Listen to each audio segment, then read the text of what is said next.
Ariel a fait de la Kabbalah. Et toi ?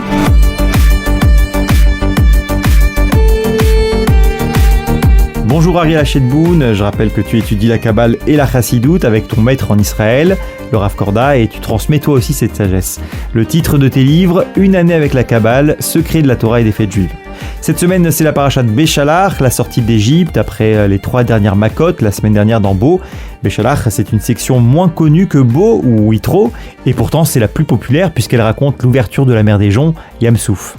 Si le nom de cette section de la Torah, Béchalach, n'est pas universellement connu, en revanche, ce qu'elle rapporte est l'épisode biblique le plus populaire, la sortie d'Égypte des Hébreux et leur traversée de la mer, poursuivie par les soldats égyptiens qui se retrouvent anéantis, engloutis par les flots. Dieu a voulu rendre son geste dramatique afin qu'il soit à jamais mémorable. Cela doit passer par le miracle, c'est-à-dire la suspension temporaire des lois de la nature. Cette paracha est placée sous le signe de l'eau, puisque après l'histoire de la mer des Joncs, et non pas de la mer Rouge comme on le croit souvent, la Torah nous rapporte l'histoire des eaux de Mara, les eaux amères. Alors on a déjà parlé de l'eau dès le début du livre Shemot avec tout d'abord Moïse, Moshe, qui signifie sortie, sauver des eaux, qui minamaim meshitihu, et on va essayer de comprendre davantage le sens ou l'essence, la symbolique de l'eau dans la pensée juive, et en quoi ces 2 épisodes de la traversée de la mer et des eaux amères sont-ils liés, Ariel Hachetboun ? C'est ce que nous allons voir. La mer est dite simple dans sa structure. Elle n'est rien en elle-même, elle n'est qu'un reflet. On dit qu'elle est le miroir des mondes divins, dont elle prend la couleur bleu saphir. Elle représente le monde de ce qui est caché. Elle dissimule dans ses profondeurs les trésors qui lui sont confiés. Elle ressemble ainsi à l'infini et à toutes ses possibilités. C'est donc ce monde caché, Alma Deit Kassia, qui se révèle au peuple d'Israël jusqu'aux plus petits enfants qui peuvent voir et comprendre les plus grands secrets de la matière et de l'univers lorsqu'ils traversent la mer des Joncs. C'est une révélation divine. Juste avant d'y entrer, avant l'ouverture miraculeuse de la mer, les enfants d'Israël sont pris de panique, ils ont très peur et ils crient vers Hachem. Traverser la mer en étant poursuivis par les Égyptiens a représenté une terrible épreuve pour les Hébreux. Ceux-ci étaient divisés en plusieurs factions, opposées quant à ce qu'il y avait à faire dans cette situation d'urgence extrême. Si certains voulaient tenter la traversée, d'autres souhaitaient ardemment retourner en Égypte. Une 3e faction préférait combattre les Égyptiens, alors que les derniers ne voyaient que la prière comme moyen d'action possible.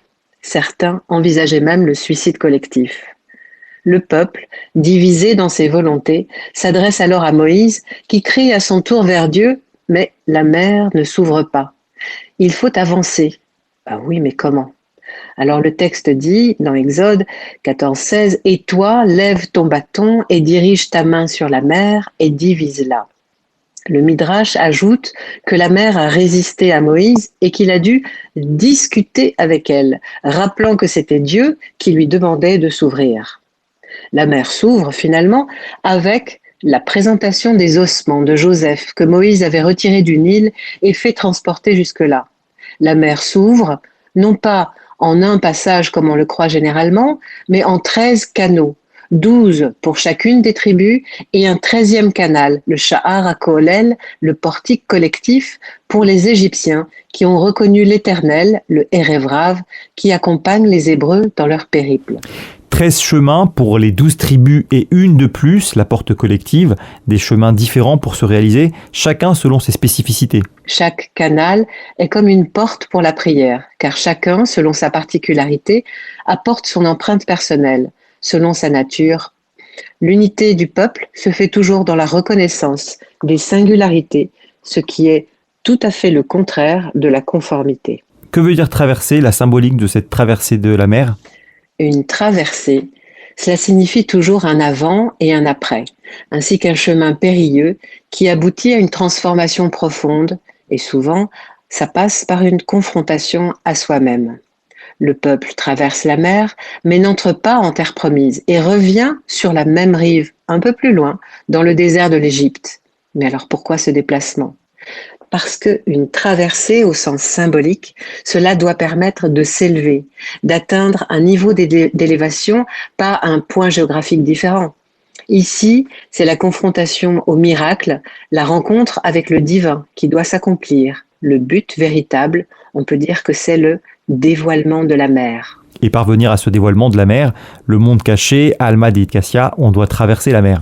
Traverser la mer pour un individu et puis pour le peuple, c'est atteindre le dernier niveau de l'expérience. C'est un aboutissement psychologique, c'est trouver enfin l'équilibre. La tradition chassidique offre cette idée essentielle. Si cette traversée personnelle s'accompagne d'une révélation que Dieu est l'explication du monde et qu'il suffit de s'en remettre à lui pour mener correctement sa vie ici-bas, alors tous les problèmes psychologiques, toutes les faiblesses, tous les doutes, les complexes disparaissent au fond de la mer des sentiments. Très intéressant, Ariela, cette expression de la mer des sentiments. Il s'agit des émotions humaines, des peurs et brisures intérieures. Ça ne s'arrête pas là, puisque après être sorti de la mer des Joncs, ils marchent 3 jours dans le désert et arrivent à Mara, les eaux amères. Dès que les Hébreux quittent la mer, ils sont confrontés aux eaux amères. C'est l'inconscient et ses doutes qui remontent à la surface, la panique chez chacun. Il faut des outils pour traiter le collectif. Ce sera le bâton de Moïse qui aidera à adoucir ces eaux amères, c'est-à-dire les doutes, et pour les rendre assimilables. Il faut comprendre que le travail sur soi, pour vivre avec soi-même, pour vivre avec les autres, pour quitter l'Égypte et se débarrasser de nos exils intérieurs, ce travail ne cesse jamais. Mais avant cela, il faut se débarrasser du mal qui nous poursuit. Les Égyptiens représentent nos peurs et nos faiblesses, tout ce qui nous retarde, tout ce qui nous empêche d'être nous-mêmes, tout ce qui nous empêche d'être libres. Les Égyptiens, entre guillemets, sont sur nos traces. Autrement dit, c'est l'empreinte du mal qui est en nous, profondément inscrite, notre mal-être intérieur qui doit être détruit. C'est un travail de fond à réaliser. C'est dans ce sens qu'il faut comprendre que les Égyptiens doivent être annihilés, complètement détruits, engloutis sous les flots et envoyés par le fond. Et c'est donc ce mal-être intérieur, l'Égypte qui est en nous, dont on doit se relever finalement pour sortir définitivement d'Égypte. Alors voilà, la tradition considère que cette paracha est celle de la véritable sortie d'Égypte. Choisir d'avancer, parce que c'est ce qu'il y a de mieux à faire à ce moment précis de notre existence, c'est accomplir un nouveau Lech Lecha, va vers toi, un aller simple vers la découverte de soi-même. Après la traversée qui transforme tout, le voyage dans le désert durera 40 ans, le temps d'une gestation humaine, selon le point de vue de Dieu. Shabbat Shalom. Shabbat Shalom et merci Ariela Shedboun. On se retrouve la semaine prochaine pour Ariela fait de la Kabbalah et toi. Je rappelle le titre de tes livres, Une année avec la Kabbale, Secret de la Torah et des fêtes juives, à commander sur Amazon.fr. À la semaine prochaine. Kol Mevaser.